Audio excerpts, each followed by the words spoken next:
नमस्कार, मैं हूं अंकुर और आप देख रहे हैं सत्यहिंदी.com। आइए एक नजर डालते हैं अब तक की सुर्खियों पर। कांग्रेस नेता राहुल गांधी ने एक बार फिर प्रधानमंत्री मोदी पर चीन विवाद को लेकर निशाना साधा है। उन्होंने एक वीडियो जारी कर कहा है कि पीएम बिना डरे बिना घबराए सच बताएं कि चीन ने जमीन ली है और हम कार्रवाई करने जा रहे हैं। इस सिचुएशन में पूरा देश आपके साथ खड़ा है। राहुल ने कहा कि सैटेलाइट तस्वीर में दिख रहा है, सेना के पूर्व जनरल कह रहे हैं और लद्दाख के लोग कह रहे हैं कि चीन ने हमारी जमीन एक नहीं बल्कि 3 जगह छीनी है। कांग्रेस नेता ने कहा कि प्रधानमंत्री जी आपको सच बोलना पड़ेगा, घबराने की जरूरत नहीं है, हमें मिलकर इनसे लड़ना है और उठाकर फेंकना है। इसके साथ ही राहुल ने कहा कि हमारे शहीद जवानों को आखिर बिना हथियार के बॉर्डर पर किसने भेजा और क्यों भेजा।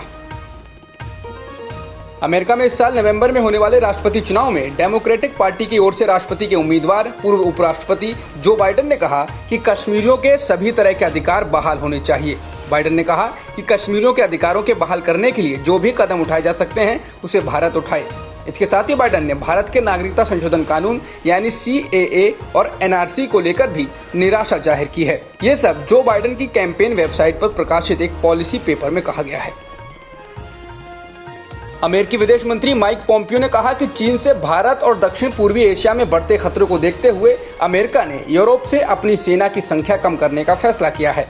पोम्पियो ने कहा कि चीनी कम्युनिस्ट पार्टी की कार्रवाई Bharat, Vietnam, Indonesia, Malaysia, Philippines और दक्षिणी चीन सागर के लिए खतरा है और हम इस बात से सुनिश्चित होना चाहते हैं कि चीन की आर्मी का सामना करने के लिए हम तैयार रहें।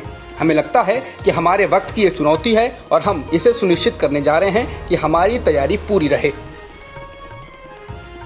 राजस्थान सरकार ने national institute of medical science यानी निम्स जयपुर को बाबा रामदेव की कोरोना के इलाज के दावे वाली दवा के क्लिनिकल ट्रायल के संबंध में नोटिस भेजा है। रामदेव ने कहा था कि कोरोनिल नाम की इस दवा को पतंजलि रिसर्च इंस्टीट्यूट और निम्स जयपुर ने मिलकर तैयार किया है। उन्होंने ये भी कहा था कि दवा के क्लिनिकल कंट्रोल ट्रायल के लिए क्लिनिकल ट्रायल्स रजिस्ट्री इंडिया की मंजूरी ली गई थी। स्वास्थ्य विभाग के वरिष्ठ अफसरों का कहना है कि यूनिवर्सिटी को जवाब दाखिल करने के लिए 3 दिन का समय दिया गया है। कोरोना संकट और लॉकडाउन की वजह से करोड़ों मजदूर अपने घरों को वापस लौट आए हैं। अब उत्तर प्रदेश सरकार की ओर से सूबे में वापस लौटे मजदूरों को यहां ही काम दिया जा रहा है। शुक्रवार को प्रधानमंत्री मोदी ने यूपी सरकार के आत्मनिर्भर यूपी रोजगार अभियान की शुरुआत की। प्रदेश सरकार का दावा है कि इस योजना के तहत करीब 1.25 करोड़ मजदूरों को रोजगार मिलेगा। प्रधानमंत्री मोदी ने कोरोना से लड़ाई में उत्तर प्रदेश की तारीफ की है। उन्होंने कहा कि राज्य सरकार ने कोरोना से लड़ने के लिए बेहद अच्छा काम किया। आंकड़ों की तुलना से पता चलता है हम यूरोप के 4 बड़े देश इंग्लैंड, फ्रांस, इटली और स्पेन 200 से 250 साल पहले दुनिया में सुपर पावर हुआ करते थे। आज भी उनका दबदबा है। इनकी आबादी 24 करोड़ है। हमारी तो अकेले यूपी की जनसंख्या 24 करोड़ है। कोरोना से इन 4 देशों में 1,30,000 लोगों की मौत हुई है, जबकि उत्तर प्रदेश में केवल 600 लोगों की जान गई है।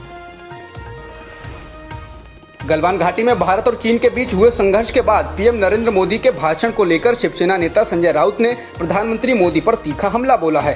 राउत ने बिहार रेजिमेंट की तारीफ करने वाले पीएम मोदी के बयान पर टिप्पणी करते हुए कहा कि अगर उन जवानों ने बहादुरी दिखाई तो अन्य रेजिमेंट के जवान क्या सीमाओं पर तंबाकू मलते बैठे थे। उन्होंने कहा कि बिहार में चुनाव होने के कारण ही सेना में जाति और प्रांत का महत्व बताया जा रहा है। इस तरह की राजनीति कोरोना से भी बदतर है।